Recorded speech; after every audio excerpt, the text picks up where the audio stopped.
But as the French advance, order breaks down. Their line becomes ragged. We had not gone 200 paces before the left was too far in the rear and the center too far in front.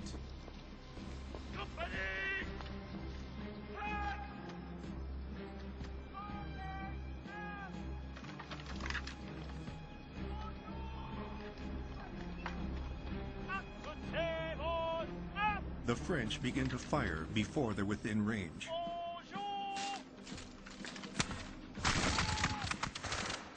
The British do not flinch.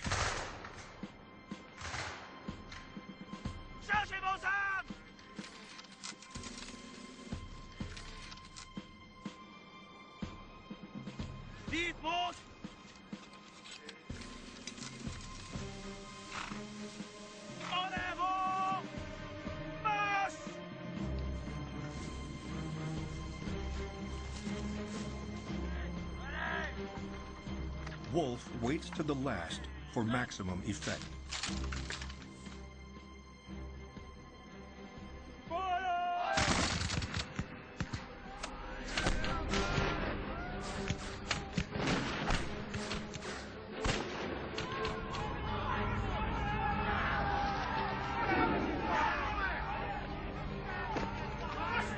The British attack is overwhelming.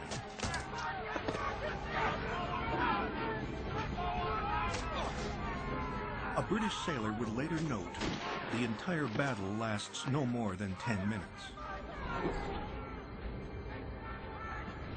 Decimated, the French flee back to the city.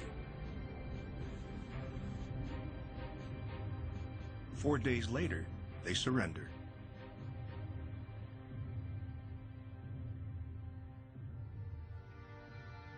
During the battle, Wolfe is wounded in the wrist and the chest. When asked if he needs a surgeon, he replies, "It is needless. It is all over with me." Wolfe becomes a hero throughout the British Empire, and his death glorified in a succession of idealized paintings. Across the battlefield, Montcalm is shot in the abdomen. The depiction of his death is even more fanciful. In fact, he died not on the battlefield, but in a doctor's house back in town. The paintings have also left the lasting impression that this was the climactic and decisive end of the war. In truth, it was anything but. The French and Indian War would drag on for another year. The real turning point came when the Indians tipped the balance of power. In 1759, the Iroquois made a momentous decision to abandon 50 years of neutrality and ally themselves with the British.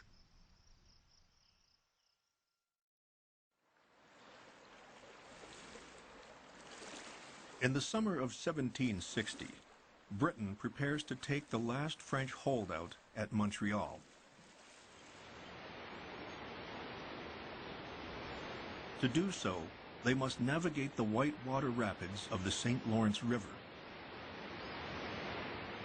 The trip is made all the more dangerous by passing through territory controlled by Canadian Mohawk, allied with the French.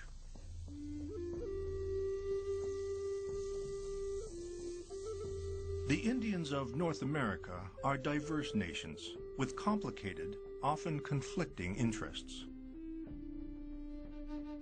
Mohawk in Canada have different allegiances than Mohawk in New York, who are part of a larger confederacy, the Iroquois Six Nations. It's these Indians that side with the British. As the British head down the St. Lawrence River, Iroquois diplomats go from village to village, convincing the Canadian Mohawk to stay neutral. The expedition owes its success to their efforts.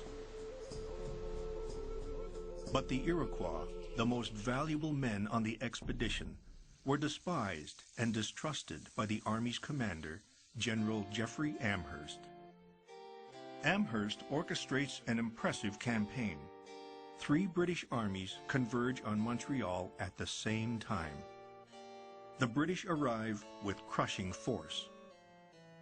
The result is a bloodless surrender. On September 8, 1760, the French and Indian War comes to an end. The Chevalier de Bougainville is sent to meet General Amherst. General, I have come from Governor General Vaudreuil with the instructions to propose an armistice until it might be ascertained whether a peace has been concluded in Europe. Tell the Governor General I have come to take Canada, and I do not intend to take anything less.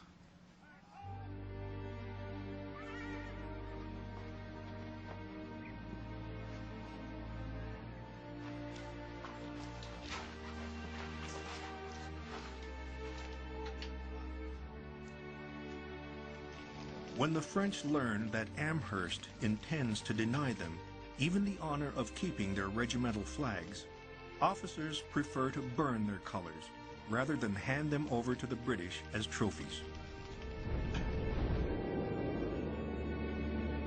After a century of trade and alliance with the Indians, French influence in North America is at an end.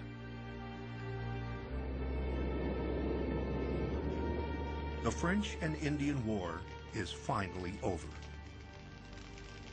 Voltaire would later quip that in surrendering Canada, France had lost only a few acres of snow. It is, of course, much more. Britain's holdings are suddenly transformed into a continental empire of nearly 500 million acres.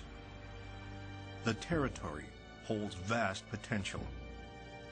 But as the British will discover, the fruits of imperial victory can also carry the seeds of an empire's disintegration.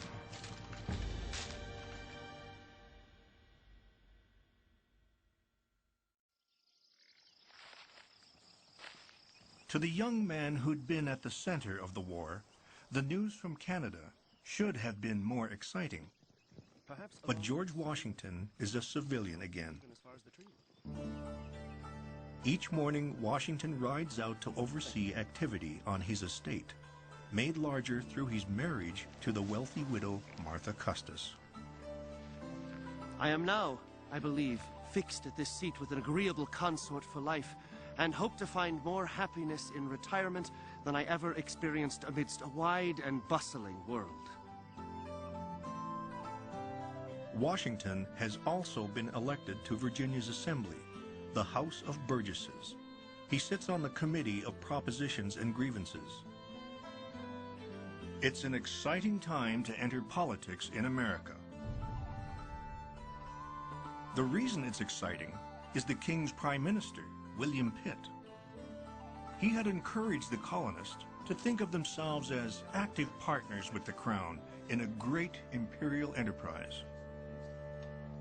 We asked that you consider that next year Colonists willingly put up money and manpower for the war.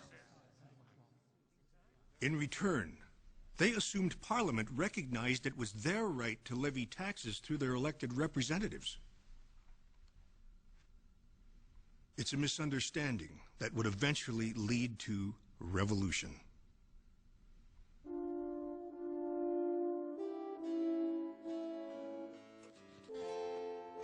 After his victory at Montreal, the job of keeping order in the colonies is given to General Amherst, along with a knighthood. But Britain has not given Sir Geoffrey what he needs to do the job, leaving him to struggle with tight budgets and dwindling manpower. Britain has shifted its manpower away from America. It is now fighting for control of French islands in the West Indies, part of the global conflict known as the 7 Years' War. Britain's